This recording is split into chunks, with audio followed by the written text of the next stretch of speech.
Boa noite, pessoal. Meu nome é Vinícius Dias, sou psicólogo formado pela Unifesp, faço pós-graduação na PUC e no Instituto Sede Sapiens.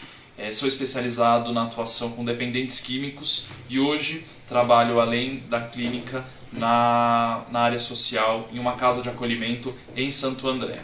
Vamos falar um pouquinho agora sobre o trabalho com jovens na área social. Bom, eu acho que o primeiro momento para responder qualquer tipo de pergunta, e principalmente na área social, é exatamente a questão do porquê e para que colocar os projetos em prática, né? Eu acho que assim, vamos pensar então a criança num contexto social, ela pode passar por um psicólogo, pela atuação de um psicólogo em vários mundos, com vários objetivos. Então pode ser uma criança que está, por exemplo, em um abrigo, então ela está internada, é um contato diário, é um contato constante, é um contato frequente. Nesse caso, por exemplo, é difícil pensar um fortalecimento de vínculos, ou se há um fortalecimento de vínculos, são vínculos muito frágeis e muito prejudicados. Então você vai ter que trabalhar com essa especificidade. Diferente, por exemplo, se é numa instituição onde a criança passa o contraturno escolar.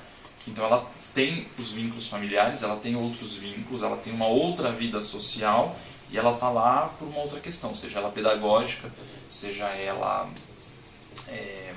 profissionalizante, seja ela ou mesmo de cunho clínico, né? Existem muitas possibilidades aí. Então, inicialmente, para pensar um projeto com uma criança em contexto social, é pensar o contexto outro da criança, né? O contexto familiar, o contexto de vida, né?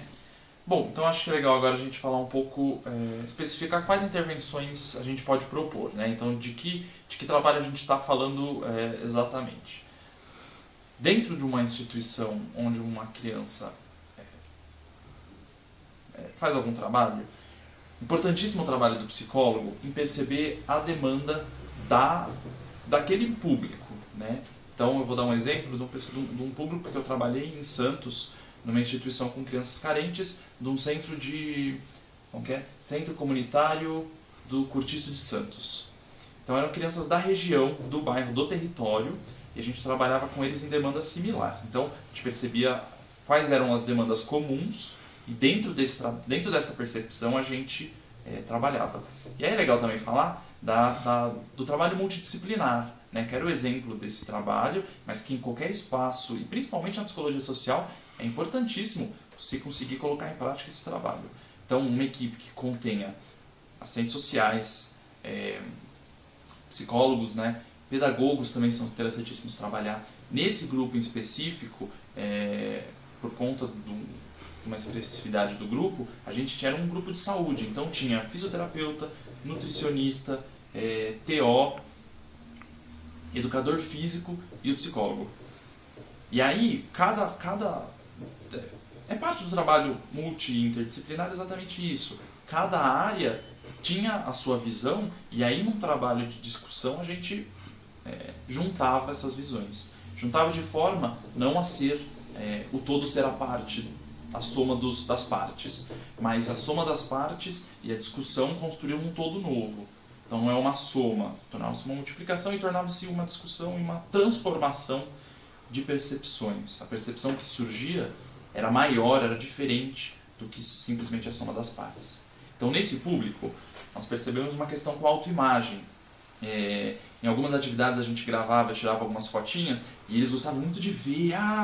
Tio, deixa eu ver como é que eu fiquei. Meu irmão, imprime essa foto, me traz essa foto para eu levar para casa.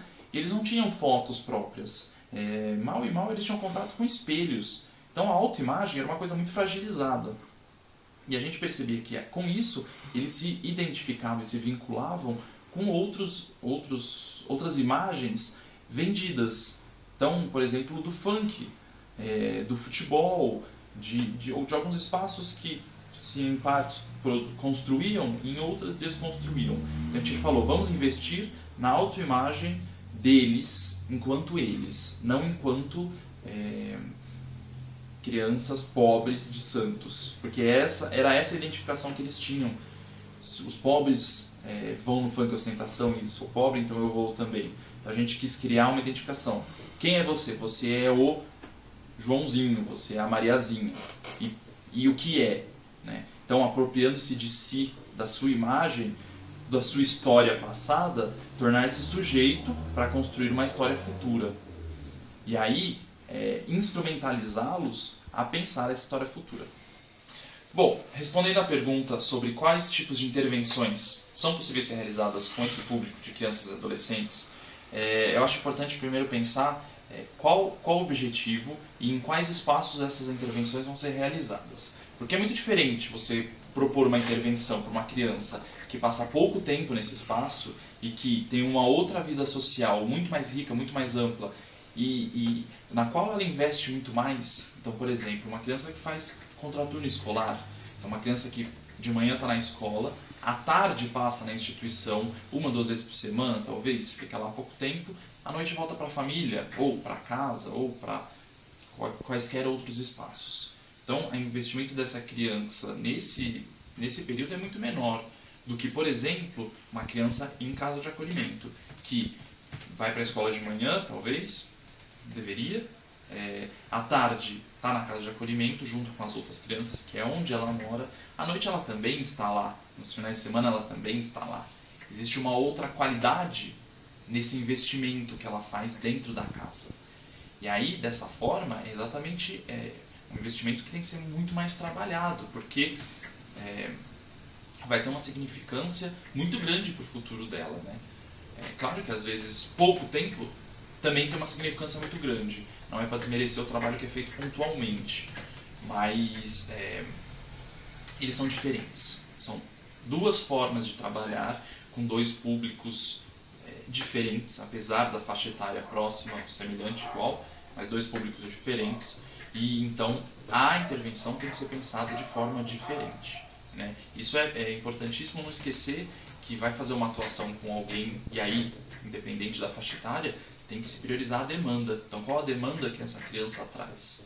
No caso, públicos diferentes, demandas diferentes. E a gente vai trabalhar um pouquinho, então, supondo uma demanda de uma criança, de um adolescente que tem que passa um período relativamente curto, que não o caso de uma criança abrigada num acolhimento, porque aí entram em outras questões, a atuação do psicólogo muitas vezes acaba sendo mais jurídica, de documentos de fórum, do que necessariamente de intervenção diretamente com o adolescente. Vamos falar um pouquinho da intervenção direta. Então, um psicólogo que passa um tempo suficiente para transformar algo mais pontual, né? Que são casos de oficinas, né? Então, oficineiros, é o caso de dinâmicas, de rodas de conversa. E aí é o trabalho que costuma ser feito muito mais em grupo. Às vezes é complicado falar e pensar trabalho social só trabalho de grupo. É até um preconceito pensar, porque a criança não tem dinheiro, não pode ter um atendimento individual, besteira. Só que com o objetivo que se tem nesse trabalho, que muitas vezes é exatamente fortalecer laços sociais e laços de grupo, a gente opta muito por fazer esse trabalho. Tá? Então, não parte do meio social para se determinar qual tipo de atividade vai ser realizada, mas do objetivo que se tem com aquela atividade. Então, isso, da mesma forma que em escolas de alto poder aquisitivo ou em outros espaços de crianças sem risco social, também é importantíssimo fazer atividade em grupo. Né? Não é à toa que as escolas estão aí, tem muitas crianças dentro de uma sala. A história do tutor que dava aula em casa, onde a criança não tinha outros vínculos, é passado, né? E Vygotsky, acho que fala exatamente dessa questão do aprendizado tem que passar pelo laço social. Sem o laço da convivência social, o aprendizado ele perde significado, ele não se vincula, ele não se torna simbólico como um meio social. E aí não vale de nada, ou vale de muito pouca coisa. Bom, então a partir disso a gente propôs a atividade. As atividades se constituíam a gente fez uma oficina de dança, porque também foi uma demanda percebida no grupo, que eles gostavam muito de dançar. Então a gente fez uma oficina de dança, onde a gente separou. Eram 18 crianças, eram 3 grupos de 6. E aí 2 crianças fizeram uma dupla que também dançou, onde a gente trabalhou com eles a música, qual música seria utilizada, e a coreografia. Então a gente foram 1 ou 2 encontros de preparação de coreografia e de ouvir a música. Então, para isso nós utilizamos um computador, um dos profissionais envolvidos levava um computadorzinho com uma caixinha de som e músicas. Então eu lembro que teve a Beat It, do Michael Jackson, por exemplo.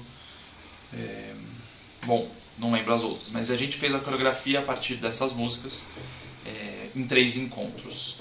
Para o 4º encontro, a gente editou esse vídeo de maneira muito rústica, porque não tinha um profissional da edição, poderia ter, por que não trabalhar então com um cientista da computação, com alguém da área de áudio e vídeo, de audiovisual, bacana. Então a gente editou esse vídeo de forma bem rústica e apresentou para eles. Nesse dia a gente contou também com um projetorzinho, a gente projetou numa parede branca. Era o material que a instituição que nos chamou tinha, então a gente disponibilizou do material que tinha. E a gente gravou e aí a gente mostrou para eles, numa dança, num clipe, e trabalhamos como é que foi isso, né? É importante pontuar, os psicólogos envolvidos, nós éramos em 3 ou 4, e um dos professores também era psicólogo. Então a gente partiu da linha psicanalítica para trabalhar isso. A gente seguia, o nosso professor era psicanalista, o winnicottiano, então a gente pensava muito nisso, no papel da criança na sociedade, no oferecer instrumentos para a criança. Então foi bem bacana que a partir dessa leitura que a gente fez, a gente pôde trabalhar com ela a autoimagem. E aí, depois dessa oficina, que foi um período curto, né, foram 3 encontros, 1 para conversar com elas e decidir, 3 para fazer a coreografia e as danças, e 1 ou 2 para apresentação. Então foi um período curto. Depois disso, a gente trabalhou mais durante 6 meses com os resultados que vieram dessa dinâmica. Então, disso teve muito papo, disso teve muita conversa, disso teve muito... Numa outra simples, vamos fazer uma oficina de desenho. Eles sentavam e desenhavam sobre o que eles tinham dançado, sobre se ver, sobre se enxergar, sobre a questão do espelho. A gente usou também uns textos de Lacan para falar da questão do espelho. Então eles se verem no espelho, se apropriarem do próprio corpo, do eu, né, do seu self. E aí eles estavam dando passos a se tornar sujeitos pelo menos do seu corpo. Se na sociedade eles não conseguissem, se eles não vão, as dificuldades que eles vão encarar, claro. E foi uma intervenção pontual, não foi uma coisa, mas o primeiro passo no sentido de instrumentalizar para tornar-se sujeito foi dado em um vídeo de dança que eles fizeram, né? Se por um lado às vezes a dança principalmente em públicos carentes, é uma forma terrível de usar o corpo da mulher para vender uma coisa, nesse caso foi exatamente de devolver o corpo a eles, para eles fazerem o que eles pudessem. Então foi muito bonito de ver, foi um trabalho longo, que a gente ficou com eles 2, 3 anos, né? Esse foi curto, mas a gente ficou 2, 3 anos. E a gente viu frutos desse trabalho durante muito tempo, né? A gente viu isso, teve ecos, ressoou. E aí, esse foi o método que a gente utilizou, mas dá para pensar outras linhas de raciocínio que seguem uma linha parecida. Por exemplo, você pensar no psicodrama é isso, pensar a atuação, pegar a atuação como forma de discutir o psiquismo, né? E entre outras, isso é uma coisa muito ampla, e eu acredito que seja basicamente isso que eu tinha para falar, porque a questão parte muito disso, né? Uma intervenção e uma atuação na área social com crianças, não existe existem atuações, existem intervenções, e elas dependem das demandas percebidas naquele público, naquelas crianças, na questão da vulnerabilidade, na questão dos direitos, na questão da psíquica, enfim, nas questões que surgirem. E aí, a partir dos instrumentos e dos materiais ao qual o grupo, e também qual grupo tem mão, né, de qual ele lança a mão para partir a chegar a um objetivo. E aí o objetivo precisa ser pensado realmente na prática. Importante é isso também, não realizar uma prática sem que haja um planejamento metodológico, porque prática por prática muitas vezes causa mais mal do que bem. Então, e para isso uma equipe multidisciplinar, para mim, é o único ponto pacífico, é o único ponto onde não há como discutir, que é importantíssimo. E o que eu tinha para dizer é isso. Gostaria de agradecer o convite do César, meu futuro colega de profissão, e desejar a todos vocês, futuros psicólogos, sucesso na área e tudo, e agradecer, espero que tenham gostado, que tenha ajudado vocês. Foi um prazer estarem com vocês essa noite.